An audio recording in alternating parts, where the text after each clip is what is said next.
நம்முடைய ஆண்டவர் மறுமை இரட்சகரமாகிய இயேசு கிறிஸ்துவின் விலையேற பெற்ற நாமத்தினாலே இந்த பரிசுத்த உயர்வுடைய அவரை வாழ்த்தி வரவேற்கிறேன். கர்த்தர் நல்லவரும் நமக்கு நன்மை செய்கிற ஒரு நல்ல தெய்வமாக இருக்கிறாரு.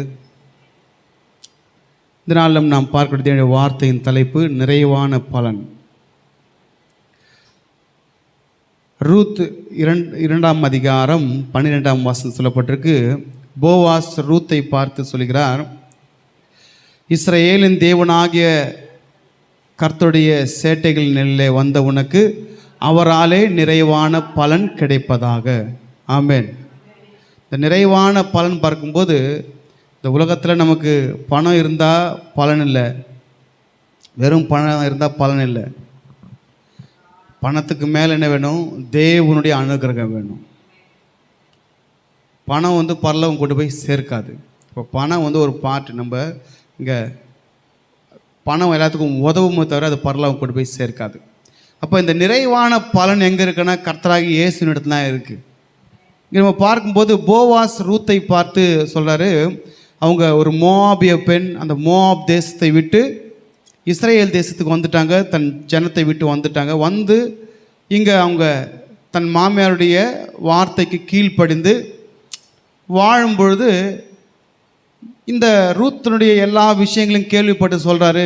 11ஆம் வசனத்தில் நம்ம வாசிக்கும்போது அங்கே சொல்லப்பட்டிருக்கு, வாசிக்காதீங்க, நான் பின்பதாக உங்களுக்கு விளக்குறேன். சொல்கிறாரு, நீ எங்கே வந்துட்ட? இப்போ இதுக்கு முன்னாடி மோவாப் தேசத்தில் இருந்த, இப்போ இஸ்ரேலுக்கு வந்துட்ட, இஸ்ரேலின் தேவன் இடத்துல வந்துட்ட, அந்த சேனைகள் இடத்துல வந்துட்ட, வந்த உனக்கு அவராலே நிறைவான பலன். இன்றைக்கும் பார்த்திங்கன்னா ரட்சிக்கப்படாத ஜனங்கள் புதிதாக ரட்சிக்கப்பட்டு வரும்பொழுது அவங்க இயேசுவின் இடத்துல வரும்போது நிறைவான பலன் தான் கர்த்தர் கொடுப்பார். ஆமென். குறைவெல்லாம் கிடையாது. நம்மளாவது மூஞ்சை பார்த்து 5 ரூபா போடலாமா 10 ரூபா போடலாமா அப்படி யோசித்து போடுவோம். கர்த்தர் அப்படி இல்லை, நிறைவாய் கொடுக்குறவர். அதனால தான் வந்துட்டாங்க இவங்க, அந்நிய தேசத்து பெண். தேவனை ஏற்றுக்கொண்ட பிறகு இந்த வார்த்தை போவாஸ் மூலியமாக கர்த்தர் பேசுகிறாரு. கர்த்தர் நேராக பேச மாட்டார். இன்றைக்கி என் மூலியமாக பேசுகிறாரு. இத்தனை வாரங்கள், இத்தனை வருஷங்கள் நீங்கள் கர்த்தருடைய வார்த்தையை கேட்டு மாறலைன்னா கர்த்தர் கேட்பார், என்ன நீங்கள் பண்ணுங்க இத்தனை வருஷம் அப்படின்னு கேட்பார். நேரெல்லாம் பேச மாட்டார். அப்போ இந்த வார்த்தை பேசும்போது அந்த வார்த்தையை நினச்சி பைபிளில் இடம்பெற செய்தார். யாருக்குன்னா ரூத்துக்கு. இப்போ இங்கே பேசுகிற வார்த்தைலாம் அங்கே ரெக்கார்ட் ஆகிட்டுருக்கோம். எங்கே?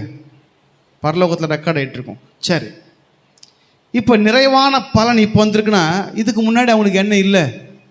நிறைவான பலன் இல்லை. சரி, எபிரேய பாஷையில் இந்த நிறைவுக்கு என்ன வார்த்தை சொல்லப்பட்டிருக்குன்னா சாலேம் என்று சொல்லப்பட்டிருக்கு. சாலேம் அப்படின்னு சொல்லப்பட்டிருக்கு. பலன் பார்க்கும்போது ரிவார்டு என்று சொல்லப்பட்டிருக்கு. அதுக்கு இன்னொரு வார்த்தை வரும், நான் அதை விளக்க நேரம் பத்தச்சுனா. சாலேம் அப்படின்னா சமாதானம். ஆமென். நமக்கு தேவனிடத்தில் வருகிற நமக்கு என்ன கொடுப்பாரா? சமாதானத்தை கொடுப்பாரு. ஆமென். நம்ம வேதத்தில் வாசிக்கிறோம், ஐஸ்வர்யனும் மறிக்கிறான், தரித்திரனாக லாசரும் மறிக்கிறான். அவன் ஐஸ்வரனாக இருந்தான், சம்பூர்ணமாய் உலகத்தில் வாழ்ந்தான். செத்த பிறகு அவனுக்கு ஐயோ அம்மா. ஆமென். லாசரு மறித்தான், ஆனால் அவன் கர்த்தர் இடத்துல என்ன பண்ணான்? கிருபையை பெற்றுக்கொண்டான். கர்த்தருடைய கிருபை தான், அங்கே ஐயோ அம்மா இல்லை. ஆமென். இப்போ நிறைவான பலன், இந்த சமாதானத்தின் பலன், இந்த அது என்ன சொல்லப்பட்டிருக்குன்னா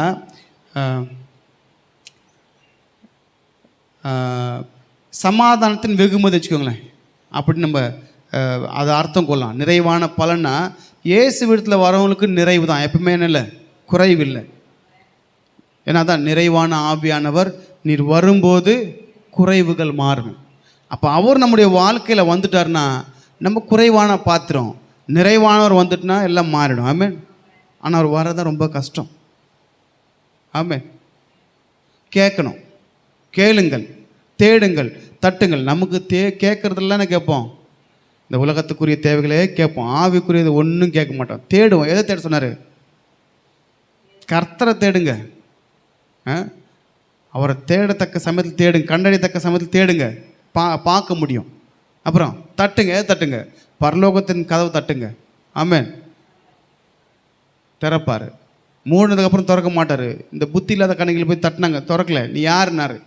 அப்போ இந்த நிறைவான பலன் பார்த்திங்கன்னா இம்மையில் நமக்கு சமாதானத்தையும் கொடுப்பாரு, மறுமையில் நமக்கு நித்திய ஜீவனையும் சமாதானத்தையும் கொடுப்பார். இதுதான் நிறைவான பலன். எவ்வளோ பெரிய ஆள் பணம் இருந்தாலும் இந்த உலகம் முழுவதும் ஆதாயப்படுத்தினாலும் தன் ஜீவனை நஷ்டப்படுத்த அவனுக்கு லாபம் என்ன? இப்போ இந்த உலகத்தில் நம்ம வாழும்போது அந்த நிறைவான ஆவியானவரை பெற்றுக்கொள்ளும். அவர் வந்தால் தான் மாறும். ஆமென். அது எங்கே எப்படி தான் பெற்றுக்கொள்ள முடியுன்றதுக்கு ரூத் ஒரு சிறந்த முன் உதாரணம். எங்கே வந்தாங்கன்னா தேவனிடத்தில் வந்தாங்க. ஆமென். சரி, இப்போ இந்த ரூத்துடைய மாமா பேர் என்னது? எலிமெலேக்கு. மாமியார் பேர் நகோமி. சரிங்களா? இந்த எலிமெலேக் என்ற வார்த்தைக்கு என்ன இருக்குன்னா, எலி அப்படின்னா என் தேவன், மெலேக் அப்படின்னா ராஜா. என் தேவன் என் ராஜா அப்படின்னு அர்த்தம் எலிமெலேக்கு. நகோமின்னா நமக்கு தெரியும், இது இனிப்பு ஸ்வீட். சரி, என்ன நகோமின்னு கூப்பிடாத, மாறாள்னு கூப்பிடு. சரி, இப்போ ஒன்றுமே இல்லாத இவங்க இங்கே வந்த உடனே எல்லாம் வந்துடுச்சு. ஆமென்.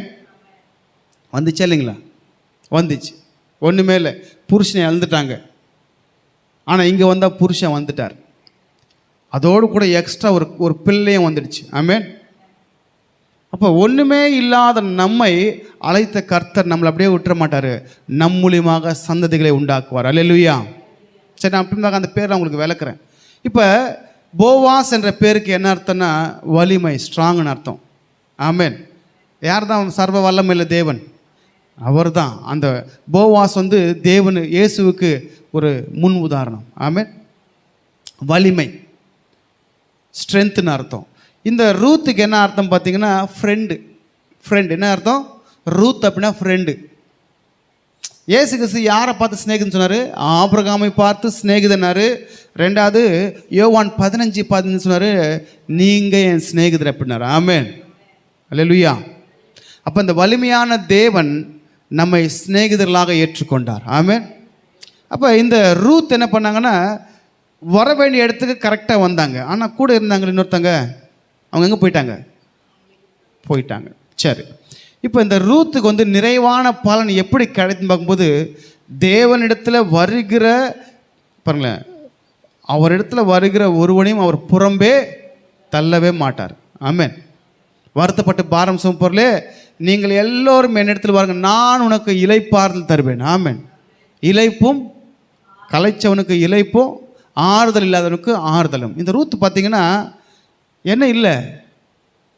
இளைப்பு இல்லை, ஆறுதல் இல்லை. இளைப்பு என்னது? ஒரு ஒரு எப்படி சொல்கிறது, படப்படன்னு அடிச்சுட்டே இருக்கும். ஒரு ரெஸ்ட் இல்லை. அப்புறம் ஆறுதல் இல்லை. தேற்றத்துக்கு போய் யார் இல்லை? என்னதான் மாமியார் இருந்தாலும் புருஷன் எப்படி இருக்கும்? இன்றைக்கி மாமியார்கிட்ட யாரும் வாழ்கிறதில்லை வைங்களேன்.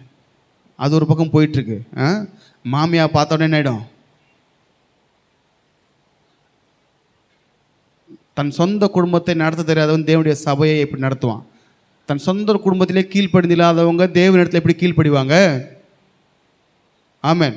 அது அந்த நாட்களில் எப்படி இருந்தாங்க. இந்த நாட்களில் ரொம்ப கஷ்டம். ஏன்னா என்ன இல்லை, பிசாசு ஏமாத்துறான்னு தெரியல. சரி, ஆனால் இந்த ரூத் அப்படி இல்லை, தன் சொந்த மாமியாருக்கு கீழ்ப்படிந்திருந்தாள். ஆமென். எப்படி இருந்தாங்க? கற்றுக்கொள்ள வேண்டியது மிக முக்கியமானது தேவனிடத்தில் கீழ்ப்படுதலை. சரி, இப்போ இந்த நிறைவான பலன் இவர் தான் ப்ளஸ் பண்ணுறாரு. என்ன சொல்கிறாரு? நீ உன் தேசத்தையும் உன் தகப்பன் நல்லா பாருங்க. அவன் நினச்சிருந்தா அவங்க அப்பா வீடு இல்லையா? அவங்க அப்பா பார்த்துக்க மாட்டாரா? ஏன் வரணும்? தேவனிடத்தில் நம்ம வரணும்னா சிலவகளை விடணும். ஆமென். இதுக்கு முன்னாடி உலகத்தில் வாழ்ந்தோம், உலகத்தை விடணும். உலக சொந்தங்களை விடணும், உலக ஸ்நேகத்தை விடணும். விட்டால் தான் நிறைவான பலன். அதை அப்படியே வச்சுட்டு வந்தோன்னா 2 எஜமானுக்கு செய்யவே முடியாது. செஞ்சாலும் உனக்கு பிரயோஜனமே இல்லை. ஆற்றுல ஒரு கால் சேத்துல ஒரு கால் வச்சா ஒன்றுமே இல்லை. ஒன்று வச்சா சேத்துல வச்சிடணும், இல்லைன்னா என்ன பண்ணோம்? ஆற்றுல வச்சிடணும். சேத்துல வச்சா என்ன ஆகும்? நாத்தாயிடுவோம். ஆற்றுல வச்சா சுத்தமாயிடுவோம். ஆமென். சேத்துல வச்ச காலத்துக்கு ஆற்றுல வச்சா என்ன ஆகும்? இன்றைக்கி அப்படி இல்லை, ஆற்றுல ஒரு கால் சேத்துல ஒரு கால். ஆனால் ஆண்டு கேட்குறது என்னது? நிறைவான பலன். சரி, அப்புறம் வந்துடலாம். இப்போ இவர் 11ஆம் வசனத்தை சொல்கிறார். 11ஆம் வசனம் வாசிங்களேன். அதற்கு போவாஸ் பிரதியுத்தரமாக, உன் புருஷன் மரணம் அடைந்த பின்பு பாருங்க, எது சொல்ல பாருங்க, உன் மாமியாருக்காக செய்ததையும் அப்பாவையும் அம்மாவையும் உன் சொந்த பூமியை விட்டு இப்போ யாருன்னே தெரியும் அறியாத ஜனத்தில் வந்து தெரிவிக்கப்பட்டது. இப்போ அதை சொல்கிறேன், நீ செஞ்ச இந்த செய்கை விடணும். ஆமென். ஒன்றை விட்டாதான் ஒன்று பெற்றுக்கொள்ள முடியும். பழசை விட்டாதான் புதுசு வரும். நீ பழசை தூக்கின்னு வந்தோன்னா புதுசு வராது. ஞானசாக்கு தெரியுமா?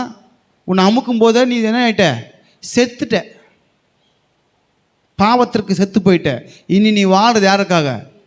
புதிய மனுஷனாய் மாறணும், புதிய சிருஷ்டியாய் மாறணும். இல்லை அப்படின்னா நீ பழைய மனுஷன்தான், நீ உலகத்தான் தான்.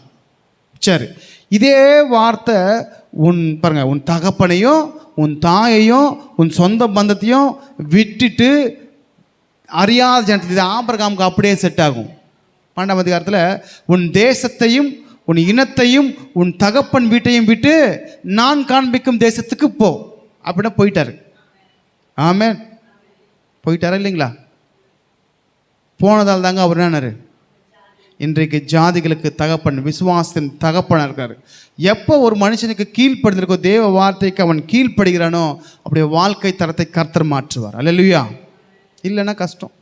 நீ பழசை எடுத்துகிட்டு வந்து பழைய திராட்சை ரசத்தை எடுத்து புது தூரத்தில் ஊற்றினா கிழிஞ்சிடும். இல்லை, புது திராட்சை ரசத்தை எடுத்து பழைய தூரத்தில் ஊற்றினா கிழிஞ்சிடும். பழசில் ஊற்றி புதுசில் சேர்த்து ஏற்றி பத்திரமா இருக்கும். ஆமென். நீ பழசை விட்டுடு, இனி புதுதாக வந்தியா, புதுசாக இருந்து புதிய உடன்படிக்கைக்குள்ளே வந்துட்டோம் நம்ம. ஆமென். என்ன பண்ணோம்? அந்த புதிய உடன்படிக்கைக்குள்ளே வந்த நம்ம இனி புது சிருஷ்டியாய் மாறி நடக்கும்போது நிறைவான பலன் நம்ம பெற்றுக்கொள்வோம். ஆமென். சரி, இப்போங்க இந்த மோவாபிய பெண் பார்த்தீங்கன்னா, மோவாப் தேசம் பார்த்தீங்கன்னா லோத்துனுடைய குடும்பத்திலிருந்து வந்தவங்க. நான் முதல்ல எலிமெலேக்கு சொல்லிட்டு எலிமெலேக்கு கிட்ட போகிறேன். நான் மோவாப் என்னென்னா, எதற்காக அவங்க சபிக்கப்பட்டாங்கன்னா, இஸ்ரேல் ஜனங்க வந்தபோது அவங்கள வழி என்ன பண்ணாங்க? அவங்களுக்கு தண்ணீர் கொடுக்கல, அப்பத்தை கொடுக்கல. அது அவங்களுக்கு சாபமாக மாறிச்சு. என்ன மாறிச்சு? எப்படி மாறிச்சு? இனி நீ அவங்க கூட கலக்கக்கூடாது. நீ வந்தப்ப உனக்கு அவன் உதவி செய்யலையே. அவன் யார் தான்? ஆபிரகாமுடைய சகோதரனுடைய குமாரன் சந்ததி. உதவி செய்யலையே, உனக்கு உதவி செய்யாத உன் சொந்த இதுக்கு உனக்கு நீ விலகிப்போ. அதனால தான் அங்கே பெண்ணை எடுக்காத அப்படின்னு சொல்லிட்டாரு. இதுதான் இதனுடைய பின்னணி. சரிங்களா? பெண்ணை எடுக்கக்கூடாது. இப்போ இந்த எலிமெலேக்கு இருக்க பார்த்தீங்க, எலிமெலேக்கு என் தேவன் என் ராஜா அப்படின்னாரு. இவர் என்ன பண்ணார்? இந்த இஸ்ரேல் தேசத்தில் பஞ்சம் வந்துச்சு. பஞ்சம் வந்தோடனே என்ன பண்ணிட்டாரு? மூட்டை முடிச்சுலாம் கட்டிக்கின்னு, பணம் இருக்குது ஐயா கிட்டே இருக்குது, பணம் இருக்குது, நல்ல பெரிய ஆள் தான், சாதாரண ஆள்லாம் கிடையாது, பணம் இருக்குன்னு தன் ரெண்டு பசங்களையும் மனைவியும் கூட்டு மோவாப் தேசத்துக்கு போகிறார். முதல்ல அவர் செஞ்ச தப்புன்னு தெரியுமா? தேவ வார்த்தையை மீறினது. நான் சொன்ன தேசத்தில் இரு அப்படின்னாரு. இவர் என்ன பண்ணிட்டாரு? பஞ்சத்தை பார்த்தோன்னே, பஞ்சத்தை பார்த்து போய் பிரச்சனை மாட்டவங்க எத்தனை பேர் தெரியுமா? கஷ்டத்தை பார்த்து தேவனை விட்டு போகிறவங்க தான், அவங்க தான் மாட்டிக்குவாங்க. பிரச்சனை இல்லை, தேவனுக்கு ஒன்றும் இல்லை. இப்போ போனார் ஐயா, போனார், பணம் இருந்துச்சு, போனார். என்னதான் ஆச்சு?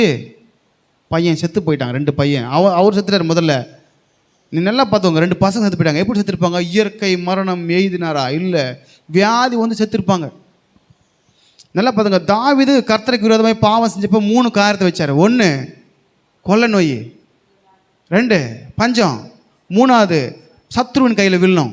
யாரெல்லாம் தேவனை விட்டு தூரம் போகிறாங்களோ, தேவனுக்கு விரோதமான காரியங்கள் செய்கிறாங்களோ, அவன் வாழ்க்கையில் பஞ்சம், அவன் வாழ்க்கையில் கொள்ளை நோய், அவன் வாழ்க்கையில் சத்ரு போராட்டம்.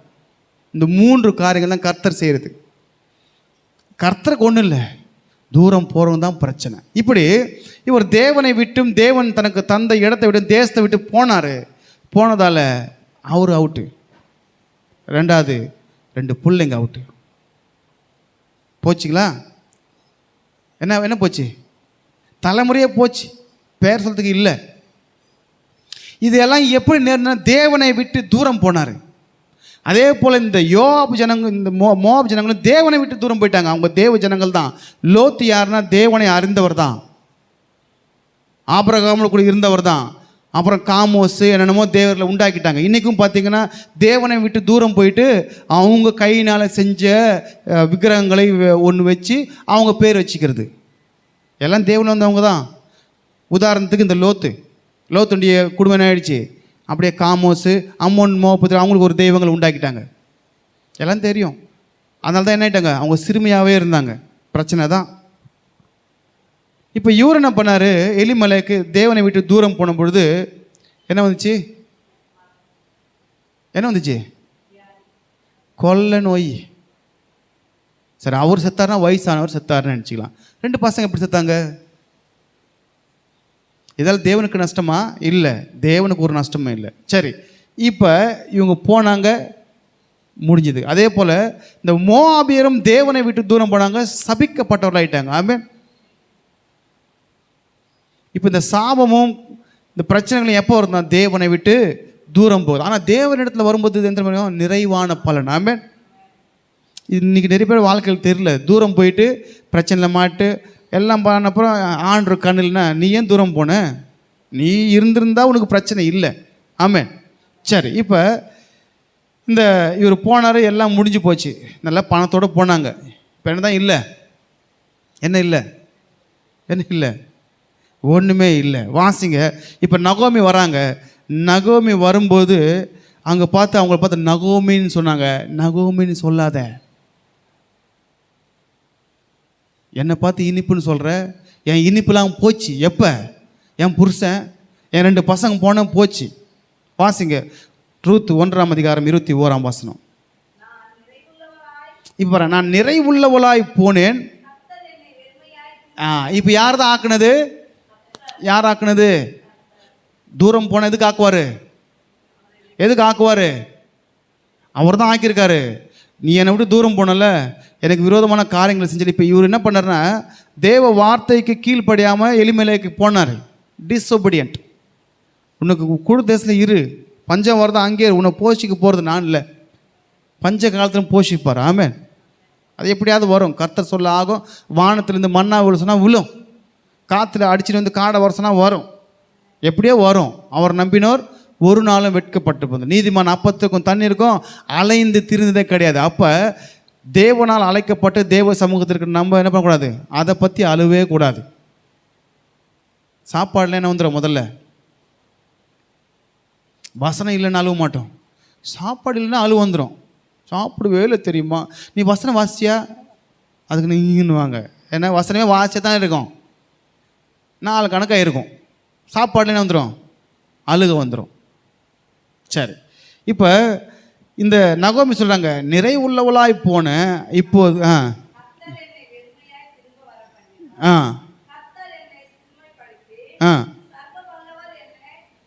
கிளேசப்படுத்தி இப்போ கர்த்தர் பண்ணாருன்னு அவங்க சொல்கிறாங்க. ஏன் பண்ணார்?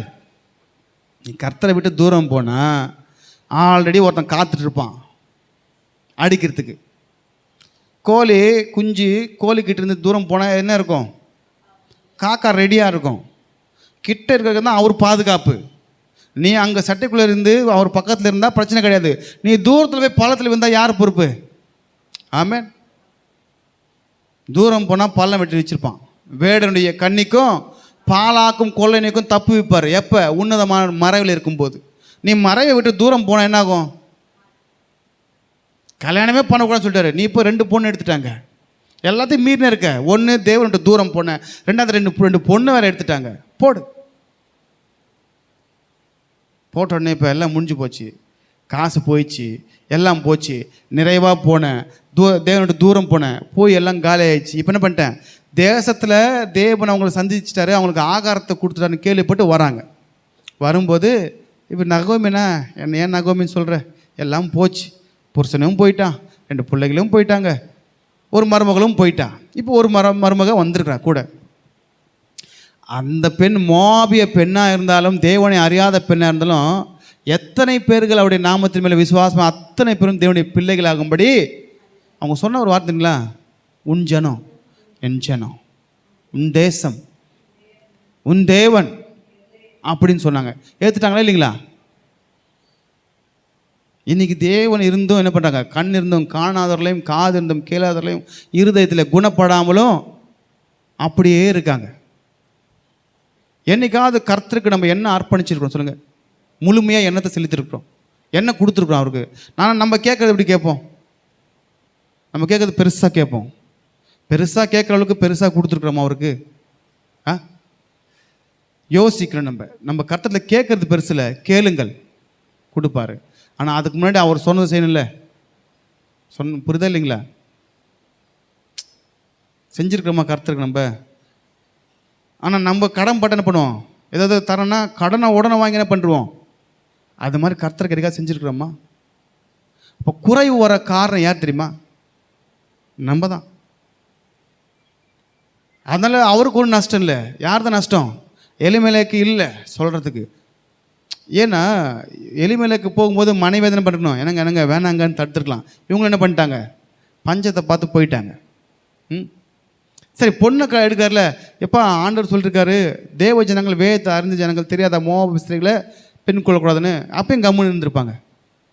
அதனால் என்னாச்சு? தேவ வார்த்தையை அவங்க மீறின பொழுது அவங்களுக்கு ஒரு குறைவு ஏற்பட்டது. ஆமென்.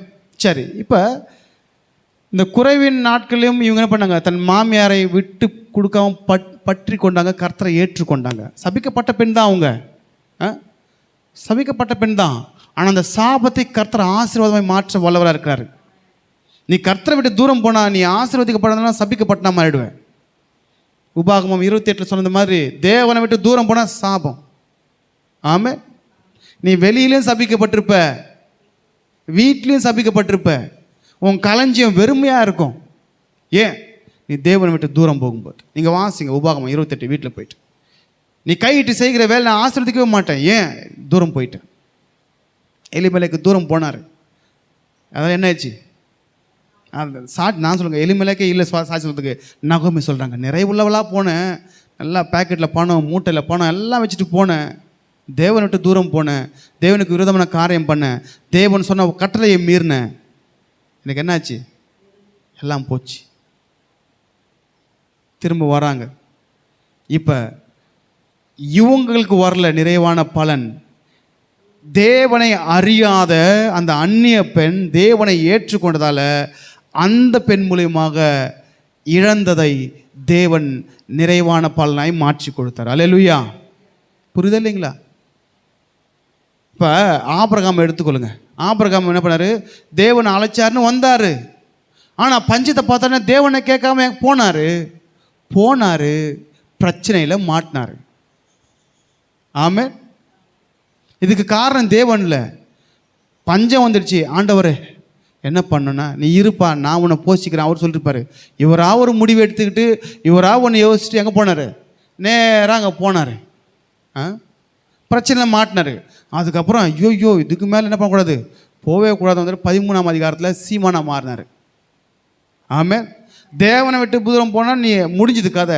மறுபடியும் தேவனிடத்தில் வரும்போது மறுபடியும் எருசலேமுக்கு வந்தார். மறுபடியும் அந்த தேசத்துக்கு வந்த பிறகு அவர் சீமானாய் கர்த்தர் மாற்றினார். ஆமென். புரியுதா இல்லைங்களா? நம்ம தேவனை விட்டு தூரம் போய் தேவன் சொன்ன வார்த்தை விட்டு தூரம் போனால் குறைவு, தேவனிடத்தில் வரும்போது நிறைவு. இவங்க என்ன பண்ணாங்கன்னா தேவனை ஏற்றுக்கொண்டு வந்ததால் என்ன ஆச்சுன்னா, தேவன் 1-2 இல்லை, நிறைய பலனை கர்த்தர் கொடுப்பாரு. சமாதானத்தை கொடுப்பாரு, சந்தோஷத்தை கொடுப்பாரு, மகிழ்ச்சியை கொடுப்பாரு, எல்லாவற்றையும் கொடுக்க அவர் வல்லவராக இருக்கார். ஆமென். தேவன் வந்து சீஷர் மத்தியில் உனக்கு சமாதானம் உண்டாக கடவுதா அப்படின்னாரு. சரி, இப்போ இந்த நகோமி தான் சொல்கிறாங்க, நான் நிறைவுள்ளவளாய் போனேன், இப்போ குறைவுள்ளாக வந்திருக்கிறேன் அப்படின்னாரு. இப்போ இவங்க வந்து போவாசுடைய வயலில் வேலை செஞ்சாங்க. பாருங்கள், ஏன் அந்த கிருபை கிடச்சிதுன்னா, இவங்க ரூத் வந்து தேவனை ஏற்றுக்கொண்டதால் தான் அந்த கிருபை. ஆமென். புரியுதா இல்லைங்களா? எப்படி கிருபை கிடச்சிது? உன் ஜனம் என் ஜனம், உன் தேவன் அப்படின்னு ஏற்றுக்கொண்டு வந்தாங்க. ஏற்றுக்கொண்டு வந்தோடனே இவங்க மூலியமாய் கர்த்தனை பண்ணார், ஒரு புதிய சந்ததியை உருவாக்கினார். இப்போ இவங்க வந்து போவாசுடைய வயலில் பொறுக்கிறதுக்கு வந்தாங்க. பொறிக்கோ அப்படின்னு சொன்னார். சொல்லிவிட்டு நீ செஞ்சதெல்லாம் நான் கேள்விப்பட்டேன் அப்படின்னு அந்த 11ஆம் வசனம் 2ஆம் அதிகாரம் 11ஆம் வசனம் எல்லாத்தையும் விட்டுட்டு வந்துட்டேன் அப்படின்னு சொல்லிட்டு, உன் செய்கைக்கு தக்க பலனை கர்த்தனுக்கு, நீ வந்தல்ல, தேவனை நம்பி வந்துட்டல்ல. யார் நம்பி வந்திருக்க? சர்வ வல்லமையில் தேவனை நம்பி வந்திருக்க. அவராலே உனக்கு நிறைவான பலன் உனக்கு கிடைக்கும் அப்படின்ட்டு. ஆமென். நீ இந்த உலகத்தில் வாழ்கிற ஜீவனம் பண்ணுற வரைக்கும் உனக்கு உண்ண உணவும் உடுக்க உடையும் இருக்க இடமும் அதை ஏற்படுத்தி கொடுத்துருவாரு. மறுமையில் நித்திய ஜீவன். அதாங்க என்னது நிறைவான பலன். நிறைவான பலன் நம்ம இந்த உலகத்தில் சுகபோகமும் வாழ்கிறதுல அப்படின்னா பெரிய பெரிய ஆளில் இருக்காங்க. நிறைவு தெரியுங்களா? தேவ ஆவி புதிய ஏற்பாட்டில் நிறைவு எதுனா பரிசுத்த ஆவி நம்ம பெற்றுக்கொள்கிறது தான். இந்த பரிசுத்த ஆவி எப்படி பெற்றுக்கொள்ளணும்னா தேவனிடத்தில் வந்து நம்மை அர்ப்பணிக்கணும். தேவனுடைய வார்த்தைக்கு சீஷருங்க கீழ்ப்படிந்தாங்க, பரிசுத்த ஆவியை பெற்றுக்கொண்டாங்க. ரெண்டாவது இந்த கொரோனுடைய குடும்பம் கீழ்ப்படிஞ்சாங்க, பரிசுத்த ஆவியை பெற்றுக்கொண்டாங்க. அதுக்கப்புறம் பவுல் பார்த்திங்கன்னா 12 பேர் அவங்க யோவான் கொடுத்த ஞானஸ்தானம் பெற்றுக்கொண்டாங்க. அப்புறம் அந்த பவுல் சொன்னதை விசுவாசித்து கீழ்ப்படிஞ்சு மறுபடியும் ஞானஸ்தானம் பெற்றுக்கொண்ட பொழுது பரிசுத்த ஆவியின் பலன் அவங்க மேலே இறங்கினது. ஆமென். அப்போ யாருக்கு மேலே தான் பரிசுத்த ஆவினா கீழ்ப்படுறவங்க மேலே பரிசுத்த ஆவி இறங்கும், கீழ்ப்படியாதவங்க மேலே அசுத்த ஆவி தான் வரும். சவுலுக்கு அசுத்த ஆவி வந்தது, பொல்லாத ஆவி வந்தது. தாவீதுக்கு பரிசுத்த ஆவி வந்தது. ஆமென். கீழ்ப்படியலைன்னா நம்மளே நிதானிச்சு நமக்குள்ள என்ன ஆவி இருக்குன்னு செய்ய மாட்டோம். தேவ வார்த்தைகள் என்ன பண்ணிட்டோம், வேறு வேலையே இல்லை அவங்களுக்கு அப்படின்னு என்ன பண்ணுவாங்க, மீறுவாங்க. ஆனால் கீழ்ப்படி இருந்துச்சுன்னா தேவ வார்த்தை இன்றைக்கி போதிச்சிருக்காங்க, இப்படி தான் நம்ம நடக்கணும் அப்படின்ற கீழ்ப்படுதல் வந்துடும். புரியுதா இல்லைங்களா? இத்தனை வருஷமாக போதிக்கிறேன். என்ன கர்த்தர் வரும்போது கணக்கு கேட்பார். கணக்கை நீங்கள் ஒப்பிச்சுக்கோங்க. பிலாத்து மாதிரி நான் என்ன பண்ணுவேன்,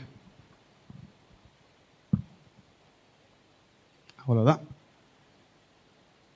பிலாத்து ஏன் அப்படின்னா நிறைவான பால் வரணும்னா கர்த்தர் இடத்துல இருக்கணும். அது எப்படி இருக்கணும், உண்மையாக இருக்கணும். இந்த அம்மா பேருக்காக வரல, அப்பா அம்மா இருந்தாங்க, திரும்பி பார்க்கல, மாமியார் கூட வந்துட்டாங்க. போனால் போயிருக்கலாம்.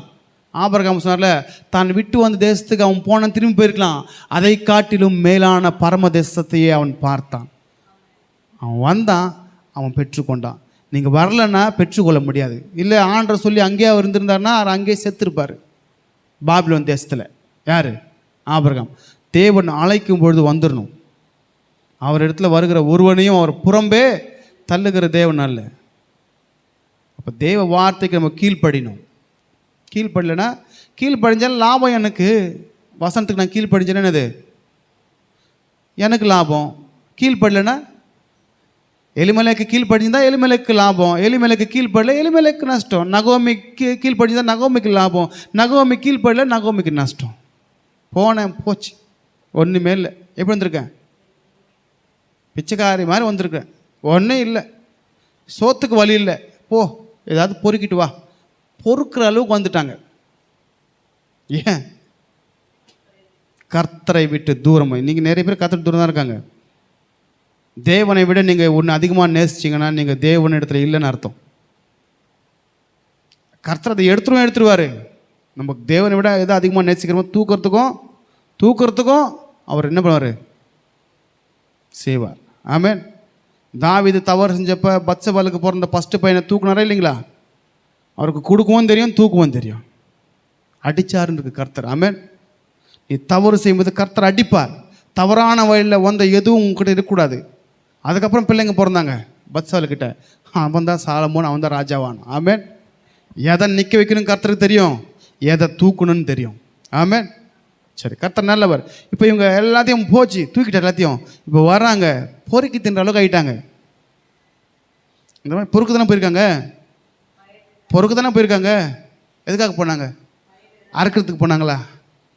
அவங்க தோட்டத்தில் ஒன்றும் இல்லை, பொறுக்கிறதுக்கு போனாங்க. பொறுக்கிறதுக்கு காரணம் யார், எலிமெலேக்கும் நகோமியும் பொறுக்கிறதுக்காக போனாங்க. இப்போ தேவ கிருபை இறங்கி வருது அவங்களுக்கு. ஆமென். ஏன், அவங்க செய்த செய்கைக்கு தக்க பலன். எல்லாத்தையும் விட்டுட்டு வந்துட்டு இல்லை, நீ தேவனை நம்பி வந்துட்ட. தேவனிடத்தில் வருகிற ஒருவனையும் அவர் வெறுமையாய் அனுப்பலை. அன்றைக்கி பார்த்தீங்கன்னா நல்ல தண்ணி, நல்ல சாப்பாடு. நான் சாப்பிட்றதுன்னு சாப்பிட்டுக்கோன்னு சொல்லிட்டாரு. போ. ஏன்னா நீங்கள் ஏசுக்கிட்ட வந்தீங்கன்னா அவருடைய அப்பத்தை எடுத்துருப்பார், பிட்டு கொடுப்பார், அவருடைய பாத்திரத்தை எடுத்து உங்களுக்கு கொடுப்பார் பானம் பண்ணுறதுக்கு. ஆமென். கொடுப்பாரு இல்லைங்களா? அப்படி தானே கொடுத்தாரு. ஏசப்பா கிட்ட இருந்தேன்னா அப்பத்தை கொடுப்பாரு, திராட்சை ரசத்தை கொடுப்பாரு. ஆமென். திராட்சை ரசம் வந்து முகம் ஷைனிங்காக இருக்கும். அப்போ என்ன பண்ணும்? பலத்தை கொடுக்கும். சரி, ரைட். இதெல்லாத்துக்கும் பின்னணி நிறைய இருக்குது. சரி, இப்போ வந்து இவங்க இப்படி சொல்கிறாங்க. அதுக்கப்புறம் பார்த்தீங்கன்னா போவாஸ்கிட்ட வயல்வெளிக்கு போகிறாங்க, இவங்க வேலை செய்கிறாங்க. இதெல்லாத்தையும் அவர் பார்த்துட்டு ஏன் வயலில் நீ வேலை செய்ய அப்படின்றாரு. சரி, ரூத் 3ஆம் அதிகாரம் 11ஆம் வசனம் வாசிங்க. ஆ ஆ ஆ போதும். இப்போ இவங்க யார்? குணசாலி. யார்? ரூத் வந்து ஒரு குணசாலி. குணசாலியாக இருந்தால்தான் எங்கே வந்தாங்க? தேவனிடத்தில் வந்திருந்தாங்க. முட்டாளாக இருந்தாங்க எங்கே பண்ணிருப்பாங்க? மோவாப் தேசத்துக்கு போயிருப்பாங்க. இவங்க குணசாலி. குணசாலியான ஸ்திரீயை கண்டுபிடிப்பவன் யார்? அவள் விலை முத்துக்களை பார்க்கலும் உயர்ந்தது அப்படின்னு எங்கே சொல்லப்பட்டு பார்க்குறீங்களா? வாசிங்க. நீதிமொழிகள் 31ஆம் அதிகாரம் 10ஆம் வசனம் சொல்லப்பட்டிருக்கு.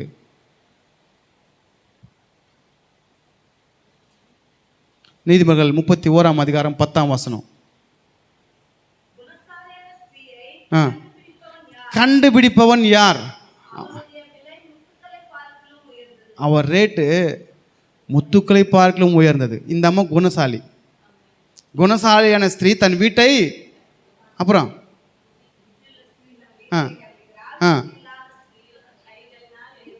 அதே தான். இந்த அம்மாவுக்கு புத்தி இருக்கு, அந்த அம்மாவுக்கு புத்தி இல்லை. எந்த அம்மாவுக்கு?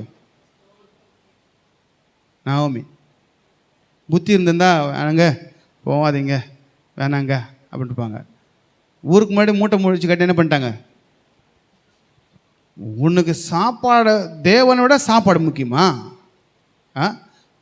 மனுஷன் அப்பத்தினால மாத்திரமல்ல தேவனுடைய ஒவ்வொரு வாரத்திலும் பிழைப்பான் என்று எழுதியிருக்கிறது. உனக்கு சாப்பாடு முக்கியமா? நீ குணசாலின ஸ்ரீ புத்திர ஸ்ரீ தான் இருந்திருப்ப. என்ன பண்ணிட்ட? போயிட்ட. போந்தனாச்சு, போ. தூரம் போனல தாவீதுக்கு சொன்னார் 3 காரியங்கள் நடக்கும். ஆமென். அந்த ஊர்லேயும் ஒடுக்கப்பட்டிருப்பாங்க. சரி, இப்போ இவங்க வந்துட்டாங்க. இவங்கள பார்த்து சொல்கிறாரு, நீ குணசாலியான ஸ்திரீன்னு. ஆமென். எதுக்கு தெரியுமா குணசாலியான ஸ்திரீனாரு? 10ஆம் வசனம் வாசிங்க.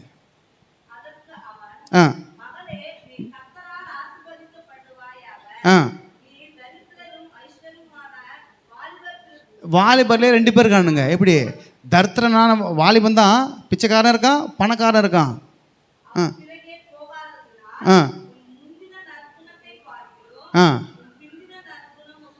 ஒழுக்கமாக வாழ்ந்தாங்க. எப்படி வாழ்ந்தாங்க? நீ தரித்திரனா பிச்சைக்காரனாக இருக்கிறவங்க வாலிபன் பேண்டி போகாமல், பணக்காரனாக இருக்கிற வாலிபன் பேண்டி போகாமல், நீ என்ன பண்ண? உன் மாமியோடைய வார்த்தைக்கு கீழ்ப்படிந்து இங்கே இருந்தல்ல, உன் முந்தின நற்குணத்தை பார்க்கலும் உத்தமம். ஆமென். ஏன்னா தேவ வார்த்தை பண்ணா விபச்சாரம் இவங்க பண்ணல. அதான் சொல்கிறாரு, முன்னாடி நீ கீழ்ப்படிஞ்சு வந்துட்ட, இப்போ 2வது நீ பண்ண போய் ஒரு காரியம், தப்பான வழியில் போகாமல் எப்படி வந்திருக்க? எப்படி கல்யாணம் பண்ண ஒழுங்கு மாமியார் சொன்ன கேட்டு கீழ்ப்படிந்து இவரை திருமணம் செய்கிற அளவுக்கு அவங்க பிளான் கொடுத்துருக்காங்க. அதை அப்படின்னா பண்ணாங்க, எக்ஸிக்யூட் பண்ணாங்க. அதான் சொல்கிறாரு, அவர் என்ன பண்ணாரு, இவங்க வந்து இருந்தாங்க. இதை நமக்கு நீங்கள் வாசிக்கும் போது தெரியும். அப்போ அவர் சொல்கிறார், உன்னுடைய முந்தின நற்குணத்தை பார்க்கலும். ஏன்னா இவங்க இப்போ யார் நம்ம குணசாலின ஸ்திரீ? ரூத் மட்டும் இல்லை, இன்றைக்கும் தேவ வார்த்தைக்கு கீழ்ப்படிந்து யார் நடக்கிறாங்களோ அவங்க பேர் தான் குணசாலியான ஸ்திரீ. முதல்ல குணசாலின ஸ்திரீயை கண்டுபிடிப்பவன் இதான் பார்ப்பாங்க. ஆபத்து இதை பார்க்கக்கூடாது. இதை என்ன பார்க்கணும்? இங்கே பார்க்கணும். என்ன பார்க்கணும்? அங்கேயும் மோசமாக தான் இருக்காங்க. இப்போ சொல்கிற வாய் மட்டும், வாயில் ஏசப்பா, இங்கே சொல்கிறல இந்த ஜனங்கள் தன்னுடைய வாயினாலே என்னை துதித்து அவங்க இருதயமும் தூரமாக இருக்குது. இன்றைக்கி இதுதான் நிறைய. இவங்க பேர் குணசாலி இல்லை, இவங்க வேற புத்தி இல்லாத பெண்கள். சரி, இப்போ இந்த புத்தி இல்லாமல் இவங்க போனதை, இப்போ இவங்க புத்தியாக நடந்து இழந்து போனதை மீண்டுமாக அவங்க இடிச்சிட்டாங்க, இவங்க கட்டுறாங்க. இடிக்கப்பட்டது எப்படின்னா, தேவனை விட்டு தூரம் போனதால இடிக்கப்பட்டுச்சு. இப்போ தேவனிடத்தில் அந்த அம்மாவோடு சேர்ந்து இவங்க வந்தால இவங்க மூலியமாய் குடும்பம் கட்டப்படுகிறது. ஆமென். சொல்கிறாங்களே, இனிமே எனக்கு வயசு இருக்கா, இனிமே நான் பிள்ளையை பெக்க முடியுமா? முடியாது. அப்போ வீடு யாராலே கட்டப்பட்டதுன்னு பார்க்கும்போது இந்த ரூத்தால, குணசாலியான இந்த ஸ்திரீயினாலே மீண்டுமாய் தேவனுடைய வீடு கட்டப்பட்டது. அல்லேலூயா. இப்போ என்ன வேணும்? குணசாலி, புத்தி வேணும். புத்தியாக நடந்தாங்க. இவங்க நினச்சி இந்த தாரமுறை போயிட்டுருக்கலாம்ல, அது சொல்லல, நீ அவன் கூட போய் சுற்றிருக்கலாம், போகாமல் நீ இருக்கல. உன் முந்தின நற்குணத்தை பார்க்கலும் பிந்தின நற்குணம் அப்படி உத்தமமாக இருந்தார். ஆமே. அவங்க நினச்சிருந்தா போனால் போயிருக்க முடியாது என்ன? தவறான வேலைக்கு போகிறது ரொம்ப ஈஸிங்க. ஆனால் நம்ம நல்ல பேர் எடுக்கணும்னா இப்படி வாழ்ந்தால் மட்டும்தான் முடியும். இதற்கு பிறகு தான் கிறிஸ்து நமக்குள்ளே பிறப்பார். ஆமென்.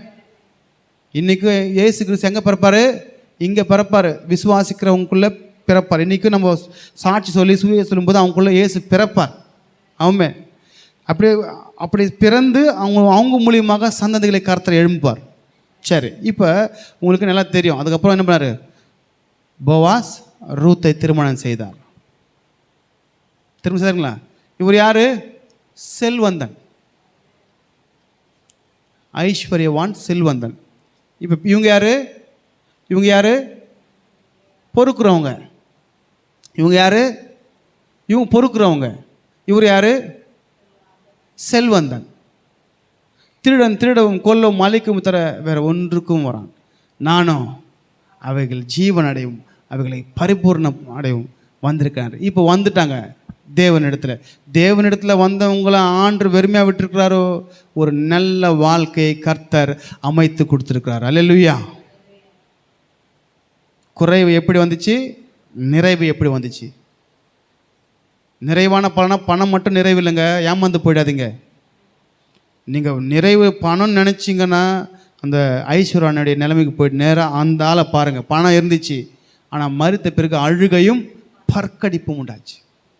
அதான் நிறைவான பலன் சமாதானத்தின் வெகுமதி. ஆமென். நீ இப்போ ரெஸ்ட் எடுத்து வரான்று தானியேல் பசங்க இப்போ நீ போய் இளைப்பாரு. உன் டைம் வரும்போது உன் சுதந்திரத்துக்கு நீ திரும்புவேன். ஆமென். சரி, இப்போ இவங்களை ஒரு திருமணம் செய்கிறாரு. திருமணம் செய்த பிறகு எப்படி நடந்திருக்கும்? திருமணம் எப்படி நடந்திருக்கும்?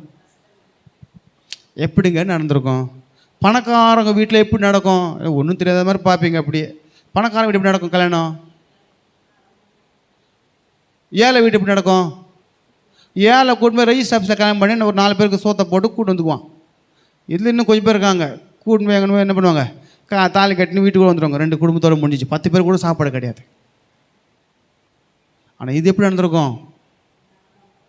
எப்படி நடந்திருக்கும்? சும்மா ஆடம்பரமாக எத்தனை நாள் விருந்து போயிருக்குமோ. அப்போ இயேசுவை நம்பி வந்த நமக்கு நம்மளை அப்படியே விட்டுருவாரா? மலைகள் விலகினாலும் பர்வதங்கள் நிலை பெயர்ந்தாலும் என் கிருபை என் சமாதான உடன்படிக்கை அது நீ வந்தன்னா உனக்கு நிறைவான பலன். ஆமென். இப்போ டும் கல்யாணம். அதுக்கப்புறம் என்ன பண்ணிட்டாங்க? ஒரு குழந்தை பிறக்குது. அதுக்கு பேர் என்னது? ஓபேத் அப்படின்னாங்க. இப்போ யார் மூலியமாக வீடு கட்டப்பட்டுச்சுன்னா ரூத் மூலியமாக வீடு கட்டப்பட்டுச்சு. ஓபேத் தெரியுமா அர்த்தம்? சர்விங்னு அர்த்தம். சர்விங்னா என்னது? சர்வர் இருக்கார்ல, சர்வர்னா நம்ம ஹோட்டலில் போய் உட்காரோம், எடுத்து நமக்கு சர்வீஸ் பண்ணுவாங்கள்ல, அப்படி இவருக்கு சர்விங். யாரை சேவிக்கிறதுனா இவன் தேவனை சேவிப்பான் என்ற வார்த்தையில் ஓபேத்னு பேர் வச்சாங்க. ஆமென்.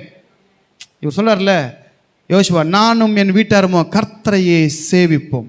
அந்த சேவிப்பு அப்படின்ற பேர் தான் இங்கே யாருக்கு வச்சாங்க? சர்விங் அப்படின்னு ஓபேத்னு வச்சாங்க. இந்த நாள் முதற்கொண்டு இவன் கர்த்தருக்கு சேவை செய்வான். ஆமென். இன்னொருத்தருக்கல்ல ஓபேத் ஏதோம்னு. ஓபேத் ஏதோ தெரியுமா? அவர் ஒரு லேவியன். ஓபேத்னா சர்விங், ஏதோம்னா இளைத்து போனவன். தேவனை விட்டு இளைத்து போயிட்டாங்க பார்த்தீங்களா? அவங்களுக்கு சேவை செய்கிறவங்க தான் தேவ ஊழியக்காரங்க.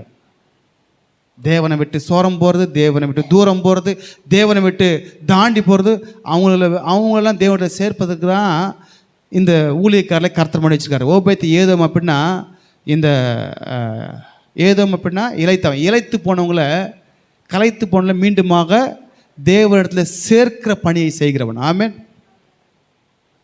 புரியுதா இல்லைங்களா? நீங்கள் கஷ்டப்படுறீங்களா? மகளை கஷ்டப்படுறத இயேசுவை ஏற்றுக்கொள், கர்த்தரை விசுவாசி, அவரிடத்துல வந்த யாரையும் அவர் வெறுமையாக அனுப்புனதில்ல. நீ பொறுக்கிறவளாக இருந்தாலும் உன்னை ஆண்டவர் மாற்றுவார். அல்லேலூயா. பொறுக்கிட்டு தானே இருந்தாங்க. பொறுக்கினவங்களுக்கு இந்த வாழ்க்கை வந்துருக்கு நினச்சி பார்த்துருப்பாங்களா? வயலில் பிச்சைக்கார தானே போனாங்க. அந்த வயலுக்கு எஜமானியாக ஆவாங்க நினச்சி பார்த்துருப்பாங்களா? அவங்களால முடியாது, கர்த்தரால் முடியும். அவர் சொல்ல ஆகும், அவர் கட்டளையிட்டால் நிற்கும். அதோடு கூட அவங்க குணசாலியாக நடந்துட்டாங்க. ஆமென். தப்பாக போயிட்டு இருப்பாங்க. தேவனிடத்தில் வந்த நம்ம குணசாலியாக புத்தியில் நடக்கணும்னா அவர் வார்த்தையின்படியாக நடக்கணும். நடந்தோன்னா நமக்கு பேர் அது புத்தி உள்ள கன்னிகைகள், குணசாலியான ஸ்திரீ. ஆமென். அதனால்தான் யாக்கோபுக்கு குணசாலின்னு சொல்லப்பட்டிருக்கு. அவன் குணசாலியும் கூடார வாசின தேவ வார்த்தைக்கு கீழ்ப்படிந்து தன் தாய் தகப்பனோடு கூட இருந்தார். ஆமென். அதனால்தான் அவருடைய குடும்பத்திலிருந்து தான் 12 கோத்திரங்கள். ஆமென். தேவ வார்த்தையின்படி நடக்கிற பேர் குணசாலி. முதல்ல அவனை கண்டுபிடிப்பவன் யார்? அவன் விலை முத்துக்களை பார்க்கலும் விலையேற பெற்றது. ஆமென். யார் யார் தேவ வார்த்தையின்படி நடக்கிறாங்களோ அவங்களாம் குணசாலி. அவன் விலை தேவ பார்வைக்கு முத்துக்களை பார்க்கலும் விலையேற பெற்றது. ஆமென். இங்கே இந்த அம்மா இழந்தாங்க, அந்த ஐயா இழந்தார். ஏன்? தேவனை விட்டு தூரம் போகும்போது. இந்த அம்மா மீண்டுமாக இழந்ததை ரெட்டிப்பாய் பெற்று கொண்டாங்க. எப்படி? தேவனிடத்தில் வந்தது. ஆமென். இப்போ நிறைவு எப்படி வருதுன்னா, நிறைவான பலன் எப்படி வருதுன்னா தேவனிடத்தில் நம்ம வரும்போது. குறைவு எப்படி வருதுன்னா தேவனை விட்டு தூரம். நம்ம வாழ்க்கையில் இன்றைக்கி குறைவு இருக்கா? உட்காந்து யோசிக்கணும். சாப்பாட்டில் வறுமை, கஷ்டம், பஞ்சம், பிரச்சனை, போராட்டம். ஏன் அப்படின்னா ஏதோ ஒரு காரியத்தில் கர்த்தரை விட்டு நம்ம தூரம் போயிருப்போம். ஏதோ ஒரு காரியத்தில் கர்த்தர் சொன்னதை செய்யாமல் இருப்போம். ஆமாம். அதான் சொல்கிறாங்க அவங்க, நான் நிறைவுலாம் போனேன், கர்த்தர் என்ன பண்ணார்? வெறுமையாக்கி கிளேசப்படுத்தி எல்லாத்தையும் காலி பண்ணி நிறைவாக தான் இருந்தாங்க. கர்த்தர் நல்லா தானே வச்சுருந்தார். ஆசீர்வாதமாக தூரம் போனால் போச்சா? சமாதானம் போகும், சந்தோஷம் போகும், குடும்பத்தில் பிரிவினைகள் வரும், பிரச்சனை வரும், வியாதி வரும், போராட்டம் வரும். இதெல்லாம் தேவனிட்டு தூரம் போகும்போது. ஆனால் தேவனிடத்தில் வரும்பொழுது புருஷனும் கிடச்சிட்டாரு, குழந்தையும் கிடச்சிச்சு. அந்த குழந்தைக்கு என்ன பிரிச்சாங்க? இவன் இன்றைக்கு முதற்கொண்டு தேவனுக்கு சேவை செய்கிறவன். ஆமென். அந்த பிள்ளைக்கு என்ன பிரிச்சாங்க? சர்விங்னு வச்சாங்க. அந்த சேவிங்லேருந்து தான் ஈசாயின்னு ஒருத்தர் வந்தார். அந்த ஈசாயிலிருந்து தான் தாவீதுன்னு ஒருத்தர் வந்தார். ஆமென். இவன் தேவனுக்கு சேவை செய்கிறவன் என்று சொன்ன பிறகு தான் ஈசாயிலிருந்து ஒரு வேர் முளைத்து அதுலேருந்து தாவீது வந்தார். ஆமென். இவங்களுக்கே தெரியாது ராஜவம்சம் சொல்லிட்டு, ராஜவம்சம் தெரியாது இவங்களுக்கு. ஆனால் கர்த்தர் முன் குறித்தார். இந்த போவாஸ் ரூத் மூலியமாக ஓபேத் எனக்கு சேவை செய்கிற வருவான், அவன்லேருந்து ஈசாய் வருவான், ஈசாயிலிருந்து என் இருதயத்துக்கு ஏற்றவனாகிய தாவீது வருவான். ஆமென். தேவனுக்கு பிரியமான ஒரு சந்ததியை பெற்றெடுக்கத்தக்கதான ஒரு ஸ்திரீயாய் அவளை கர்த்தர் மாற்றினார். ஆமென். இதெல்லாம் ஏன்னா கிட்ட வந்ததால் இன்றைக்கி நம்மளை சரிப்படுத்திக்கலாம். வாழ்க்கையில் பிரச்சனை, வறுமை, இதெல்லாம் வருதா? உட்காந்து என்ன பண்ணுறீங்க? வீட்டில் நீங்களே யோசிச்சுவாங்க. எந்த காரியத்தில் நான் தேவனை விட்டு தூரம் போனேன்? எந்த காரியம் தேவனை விட்டு தூரம் போக்கிச்சு? அதை யோசிங்க. யோசிச்சுட்டு அதுக்கப்புறம் ஒன்றும் இல்லை, அதை மீண்டும் பெற்றுக்கொள்ளனா தேவனிடத்தில் வரணும். தேவனுக்கு பிடிச்சிருந்து தெரியுமா? புதிய ஏற்பாடில் எருசலேமிலும் யூதேயாவிலும் சமாரியா உலகம் பார்த்து சாட்சி, ஒரு ஆத்மா சாகிறதுக்குள்ளே கனி இல்லாத மரத்தை வெட்டு. நானும் சொல்லி பார்க்குறேன், பொய் தான் வருது வாயிலிருந்து. இது வரைக்கும் உண்மை வரல. என்ன வரல? அதுவும் இருக்கலாம். புரிஞ்சுக்கோ. நம்ம எதில் குறைவாக இருக்கோம், எதில் தேவனுக்கு சொல்லி செய்யாமல் இருக்கோம். எல்லாம் சொல்லியிருப்போம், 1000 சொல்லியிருப்போம், செய்யாமல் விட்டுருப்போம். அதான் சொல்லப்பட்டிருக்கு, அவர் பொய் சொல்ல மனம் மாற அவர் சொல்லியும் வாக்குரைத்தும் நம்ம எத்தனை ஏமாத்திருப்போம் ஆண்டவரை. புரியுதா இல்லைங்களா? பொய் சொல்ல மனுஷன் பொய் சொல்லுவான். ரெண்டாவது மனம் மாறுவான். எதில் மனம் மாறுவான்? எதில் மாறுவான்? மனம் மாறிடுவான். வேற அவர் சொல்லியும் அது அவர் பொய் சொல்ல மனிதனில் மனம் மாற மனு புத்திரமல்ல. அவர் சொன்னதை செய்வார், வாக்குரைத்தும் நிறைவேற்றாமல் இருப்பாரோ. நம்ம தாவீதை பார்க்குறோம், உன் வீடு கட்டப்படும். ஆமென். இன்னும் ஒரு வீட்டை, நிலையான வீட்டை கர்த்தர் கட்டுவனர். கட்டினார் இல்லைங்களா? நிலையான வீடு யார் இல்லை? இயேசு கிறிஸ்து தான். நீங்கள் தான் தேவனுடைய வீடு. ஆமென். இயேசு தான் தேவனுடைய வீடு. என் வீடு சகல ஜனங்களுக்கு ஜெப வீடு அப்படின்னார். ஆமென். இப்போ இந்த எல்லாமே வந்தது யாராலன்னா, நிறைவான பலன் ரூத்தால் வந்துச்சு. ஆமென். இது எப்படி வந்துச்சுன்னா, அவங்க தேவனிடத்தில் வந்தாங்க. கிட்ட தேவனை விட்டு தூரம் போனால் என்ன ஆச்சு நம்ம பார்த்தோம். இன்றைக்கி தேவனிடத்தில் வந்த நமக்கு அவராலே நிறைவான பலன் கிடைப்பதாக அப்படின்னு இவர் சொல்லிட்டார். யார்? போவாஸ் சொல்லிட்டாரு. இப்போ நான் உங்களுக்கு சொன்ன மாதிரி வந்துட்டல, இனி அவரால் நிறைவான பலன். இனிமே குணசாலியாக இவங்க நடந்தாங்க, ஒழுங்காக வாழ்ந்தாங்க. தேவனுக்கு பிரியமானதை அந்நிய பெண்ணு தான், தேவனுக்கு ஆகாதவங்க தான். ஆனால் அவர் அப்படி பார்க்க மாட்டாரு. துர்மார்கனுடைய சாவை நான் விரும்புகிறது, அவன் மனம் திரும்பி வாழ்வதே விரும்ப. அவன் துர்மார்கனாக இருந்தாலும் மனம் திரும்பி வாழும்போது கர்த்தர் அவனுக்கு புதிய வாழ்க்கை கொடுப்பார். கொடுத்து புதிய துவக்கத்தை அவன் மூலியமாக தேவ சந்ததியை எழும்ப செய்வார். ஆமென். அப்படி செஞ்சது தான் இந்த ரூத் மூலியமாக. இங்கே மட்டும் இல்லை, புதிய ஏற்பாட்டில் இந்த ரூத் என்ற பேர் அங்கே ஃப்ரெண்டு. ரூத் என்னது? சீசனில் பார்த்து சொன்னார் ஃப்ரெண்டு. ஆபிரகாம் பார்த்து சொன்னார் என் சிநேகிதன். ஆமென். இந்த சிநேகிதருக்கு தான் பூமியை, இந்த உலகத்தை தலைக்கீழாய் மாற்றினாங்க சுவிசேஷத்தை சொல்லி. ஆமென். அப்படி செய்கிற ஒரு வல்லமையை கர்த்தர் கொடுத்தாரு. ரூத்துக்கும் கொடுத்தாரு வீடு கட்டுறதுக்கு. இன்றைக்கி சீஷர்களுக்கும் கொடுத்துருக்காரு. இன்றைக்கி தேவனுடைய ஊழியக்காரர்களையும் அந்த நாவில் அதிகாரத்தை வச்சுருக்காரு. அப்போ அந்த வார்த்தையை பிடித்து கொள்றதும் பிடித்து கொள்ளாதும் உங்கள் கையில் தான் இருக்குது. ஒருவேளை நம்ம தேவனுடைய தூரம் போயிருக்கோமா, இன்றைக்கி போய் ஒரு முடிவெடுங்க. ஆண்டவரே, எனக்கு ஏன் இந்த பிரச்சனை, நான் உங்கள் விட்டு தூரம் போயிருக்கேனா? ஒருவேளை நான் போயிருந்தேன், நான் மன்னிங்க, நான் உங்கள் இடத்துல என்ன பண்ணுறேன், கிட்ட வரேன்னு கேளுங்க. நீங்கள் வந்தால் தான் கோழி திரும்ப ஓடி போய்ட்டு திரும்ப அம்மா கிட்ட வந்தால் தான் பாதுகாப்பு கோழிக்கு, சரி கோழி குஞ்சுக்கு. இல்லைன்னா அதுக்கு தான் பிரச்சனை. அம்மா கொண்டு அம்மா காக்கா கொத்துமா, அம்மா தான் காக்கா விரட்டும். பிரச்சனை யாருக்கு? வந்துட்டேன்னா இஸ்ரவேலின் தேவனாகிய கர்த்தருடைய சேட்டைகள் நெல்ல வந்த உனக்கு அவராலே, நீ வந்தது யாருக்கிட்டனா மனுஷங்கிட்ட, தேவனிடத்தில் வந்திருக்கிற அவரால் தான் கிடைக்கும்னு போவா சொல்ல, என்னாலும் சொல்ல. நான் சொல்லுவேன் என்னாலும் நான் சொல்ல மாட்டேன். அவரால் தான் உங்களுக்கு நிறைவான பலன் கிடைக்கும். அதுக்கு வழி காமிக்கிறவங்க தான் நாங்கள். ஆமென். அப்போ இன்றைக்கி நம்ம ஒரே ஒரு பாடத்தை புரிஞ்சிடும். கர்த்தரிடத்தில் வருகிற, கர்த்தரை நம்பினோர் ஒரு நாள் வெட்கப்பட்டு போனதில்லை. அவரை நம்பினவங்களுக்கு இரட்டத்தனையான பலனை தருகிற தேவன். விசுவாசத்தில் உறுதியாக நிற்போம். என்ன பிரச்சனை வந்தாலும் என்ன வந்தாலும் நம்ம அவரை 1000 கேள்வி கேட்போம். நம்ம எவ்வளோ தவிர்ப்போம். பொய் சொல்ல அவர் மனுபுத்திரன் அல்ல, மனம் மாற.